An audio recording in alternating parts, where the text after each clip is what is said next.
Hi, and welcome to the Shane Plays review of a new card game that's focused at the board game set called Collectors and Capers. There's the box right there. So this is a little different for the kind of content I normally do. Trevor Heron from Blue Heron Games reached out to me a few weeks back. Said, "Hey, I've got a new game. It's in prototype, and I'm about to release it retail. Got a Kickstarter coming up in a few weeks. Would you take a look at my game and review it?" I said, "Yeah, okay." Naturally, because I'm doing this video, and there's a companion blog post at shaneplays.com. Anyway, so he actually mailed me a copy of the prototype. This is, not the final version, but very similar to what the final version is going to be. There's three different sets of cards, which I'll talk about here in a little bit. It comes a nice little box and has the rules and all that. And I was actually surprised because when he said he was sending me a prototype, I was expecting something much less polished than this. So,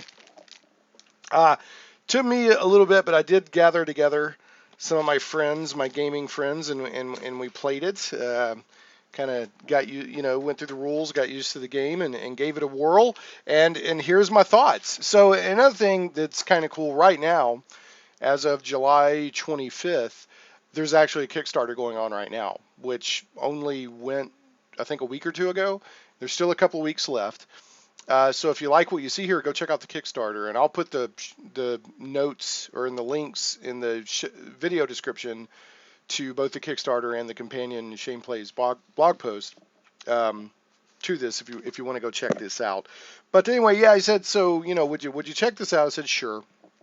And this game involves two core mechanics Collectors and Capers does. One is set building, set collecting. So there's sets of duplicate cards that you want to collect in the game, and then build those sets, and those help score your points. And the other mechanic that it's pretty important to the game, but not quite as central as the set collecting, is bluffing. So, and I'll get into that in a little bit more here.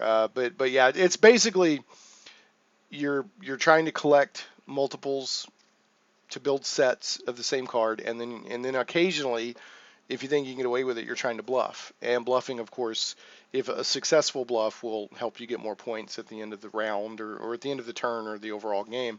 Um, you don't have to bluff, but it helps. So, and that's, I'll point out later, one of the areas I thought that the game maybe could use a little tweaking on is the bluffing, making the bluffing clearer, that that it can be done, and how important it is to the game.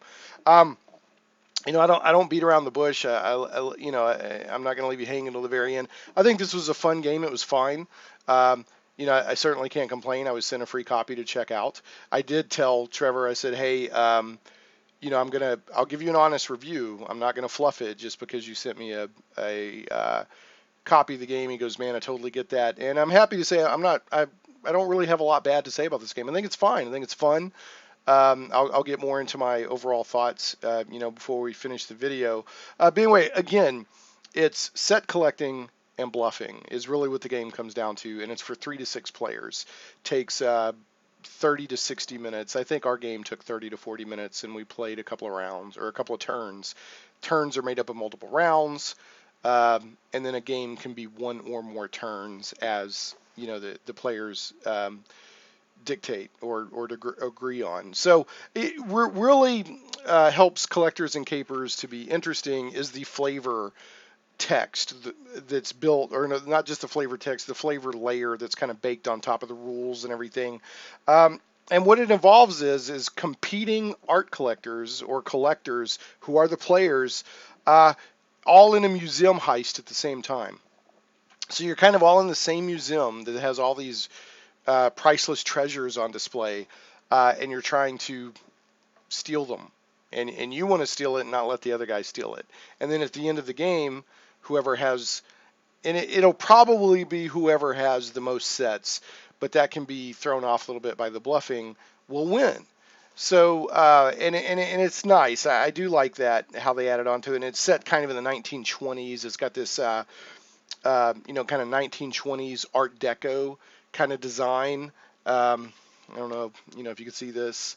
kind of the design on the cards um, is got this kind of Art Deco feel to it. So, and the artwork is nice. I mean, that helps it to stand apart. There's a good design sense on this game. Um, the Kickstarter mentions more about the artist behind it. I thought they did a good job, and it is, I do think this helps collectors and capers to be more interesting when you think, oh, I'm trying to steal these treasures, and you kind of get into that and kind of think, where I'm in the Roaring Twenties, and I'm in a museum trying to get stuff and compete with these other collectors. And the treasures themselves are a bit tongue in cheek. I liked that. It's a little tongue in cheek. It's a little bit of a wink without making the entire game kind of a farce, right? It's not like a Munchkin. It's not quite that silly. Not that there's anything wrong with that particularly. It just depends on, I guess, the mood you're in.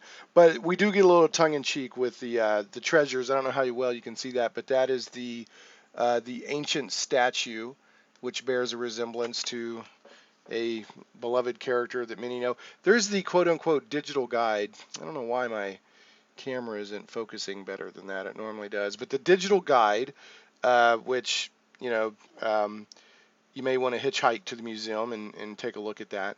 You've got the priceless painting that has a ketchup bottle on it. You've got the crystal femur. You've got the golden fleece. And then the Holy Chalice. So little tongue-in-cheek, little whimsical, little fun, and I like that. So as far as the game design and the gameplay, I thought it was solid and I thought it was fun. If not, it's not entirely. I don't feel like as you're playing that you're playing something incredibly unique like that has never been done before. But having said that, I don't think every game has to rip a hole in the space-time continuum with how amazingly unique it is and how nobody could have ever conceived of having a game like this. Just give me, a good solid game. If it's fun to play, it's fun to play. And Collectors and Capers has a nice pace. It's fairly easy to pick up within a few minutes, and the gameplay plus the flavor should have a wider appeal beyond just the hardcore gamer set. If you're a hardcore gamer, you're probably going to enjoy playing it. Say, hey, let's check this game out. And if you're more of a casual, your friends get together and couples are having dinner or whatever, it's a good game to bust out for something like that. So, again, it's a fun game. It's good for what it is, and I don't mean that as a backhanded compliment. I mean it's not trying to pretend to be more than it is. It's a card game, multiplayer card game with a couple of cool concepts and mechanics in it, and it flows fairly well once it gets going. So, and I mentioned this briefly a second before, but where I think that Collectors and Capers really kind of ups the bar is I do like the design behind it, the Art Deco, the 1920s, the cards look nice. You got like action cards that you can do, and these, like spy on the competition or case the joint. And then, of course, you have these treasure cards and that sort of thing. And I'm not going to go into a turn-by-turn, blow-by-blow of how the game plays. Suffice it to say that, you every player takes a turn. You draw cards and you play cards, and there's a few action cards in there that I just showed you that can kind of wrinkle things up and keep things kind of unexpected and on their toes. And then also you can bluff, and then you build sets, and then players can steal from the museum, or they can try to steal from each other. And there's positive and negative consequences both to a successful bluff, which you do with these secret cards. These secret cards would allow you to bluff for the most part. Because a lot of times people will see there's some shared cards on the table that everybody can see that people are grabbing from, and you can also draw from the deck. And then you have these secret cards that nobody knows what you have, and these are kind of a key. And all the secret cards match up to treasures, so you have to have a certain amount of treasure cards in order to steal one. So this is a pretty key. These secret cards are key to the bluffing mechanic. So anyway, and like I said, it's a little tongue in cheek. So when all you bring all that together, you bring the gameplay plus the design sense plus the quote unquote backstory of you're in the 1920s in a museum art heist competing with all these other crazed art collector treasure collectors hunters. Uh, it's neat. So and there's also some nice touches that I like when game designers add this kind of thing. I'll see if I can find an example. If depending on how many character or how not count characters, depending on how many collectors, how many players you have, then you either remove cards from the game or leave them in there. And I don't know if you can see that little key symbol on there, but that helps you very easily during setup based on how many players you have, know which cards to remove and leave in. That you just flip through and pull them out if they got the key. That's a nice little touch. And there's also a nice little touch here. I don't know if you can see. There's that 2, and then there's a 3, and then there's a 0 and a 1. And once all the treasures have been stolen from the museum, there's 3 rounds left to go. That kicks off a final, like a sudden death 3 rounds. And it's easy to use this box to keep track of what rounds you're on. And I thought that was a nice little touch. So there's some nice touches in here that I thought were really cool. Okay, so speaking of the number of players, that leads me into what I feel are a couple of potential areas where the game could possibly be improved. I'm not saying that it's a bad game, okay, but with the good, there's the bad, and every game has strong points and points that can be improved. And I think that the amount of this game really is dependent on how many people are playing as far as how well it flows and how engaging it is. I don't feel that this game is the same game at 3 people as it would be for 5 or 6 people. And that may seem obvious, but the reason I'm saying that, like any game you could say that, but the bluffing mechanic really changes. The dynamic of bluffing really changes the more players you have, and then also, trying to guess what everybody's doing and what cards they have and all that. I have a strong suspicion the game gets more engaging as players are added. Okay, there's a minimum of 3, and part of bluffing is if you want to challenge somebody, if you think they're bluffing and you want to challenge them, part of that is you have to get consensus from other players at the table, or it helps to get consensus in some cases. And the more players there are, the harder it is to get consensus. So, uh, so if there's only 3 players, it's much easier to challenge somebody if you think they're bluffing. Now I didn't play it at 5 or 6 players. This is just what I'm feeling, having played it at 3 players. It's practically a no-brainer to challenge somebody. Now there's always negative consequences if you challenge somebody and um, and you were wrong, they weren't bluffing, then of course there's negative consequences on you. So you don't always just want to challenge. I just feel that the bluffing and the challenging of the bluff probably gets more interesting and harder to do, maybe the more players you have. So that's kind of one of the things that I felt about the game. And the other thing is, I mentioned that the less players you have, they're easier. Hey, that guy had that card, and that guy had that card, and I'm pretty sure I know what his strategy is and what he's trying to do, or her, or they are trying to do. But like I said, that could be applied to games, not just collectors and capers. So, and I do feel, I just suspect, I wish I would have been able to make this happen to play it with 5 or 6 people. I usually have a pretty big gaming group, but the way things just fell together when I was able to run a test play of this game, we had 3 people.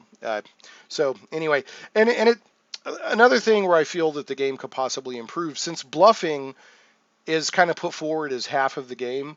I mean, you can literally play the game without bluffing and still potentially win, and probably win easily. Um, but I mean, of course, it wouldn't be as fun. I'm one of those kind of people. I like to bluff in games. I enjoy it a lot, and I like to. Hey, is that person bluffing? I'd like to see Blue Heron maybe find a way to tweak the rules that makes bluffing more obvious as part of the strategic gameplay. And as it is, I mean, the first playthrough that we had, we read the rules, multiple people read the rules, and we went through the setup and, hey, look, what are we doing here? And we didn't really grasp, how to use the secrets and why to bluff until we got to counting things up. And then we realized, well, if you successfully bluffed, if one of your sets of collected treasure was done through bluffing, you get more points. And that should have been obvious, but it didn't really sink in until the first time we played around and started counting things up, or a turn and started counting things up. So again, that's not, it's not a showstopper by any means. It'd just be a druther on my part that, the game is more interesting with bluffing. So if somehow the rules or something could kind of stress bluffing a little bit more, because as it is, I don't think bluffing really gets going until you've had until people are a little bit more seasoned with the game. I mean, we did have some bluffing going on. So again, not a showstopper, not a game killer, just an observation for me. So anyway, at $15 to get a copy of this Kickstarter, it's a bit of a steal. see what I did there. And evidently full retail will be $20 because it says on the Kickstarter that you can get it at 75% retail at $15. So a little bit of math. And I do want to end by saying again, I enjoyed the game. I think that if you got this game, you would not be disappointed. Um, and for a freshman entry, as far as I could tell, this is Blue Heron Games. Trevor Heron. It's their first professional game, as far as I can tell. And I for a freshman entry, it's quite good. And I look for more from them. I appreciate them sending me a copy to review, and I think that they did a rather good job with collectors and capers, and I'm not bluffing when I say that. So anyway, thanks so much for watching. Make sure to check out the Kickstarter, and if the Kickstarter is already over, I'm sure you can start buying at retail. I'll put links to Blue Heron and the Kickstarter and the blog post for this, in the video notes, video description. So again, thanks for watching, and have fun competing with those other crazy treasure hunters as you all commit basically larceny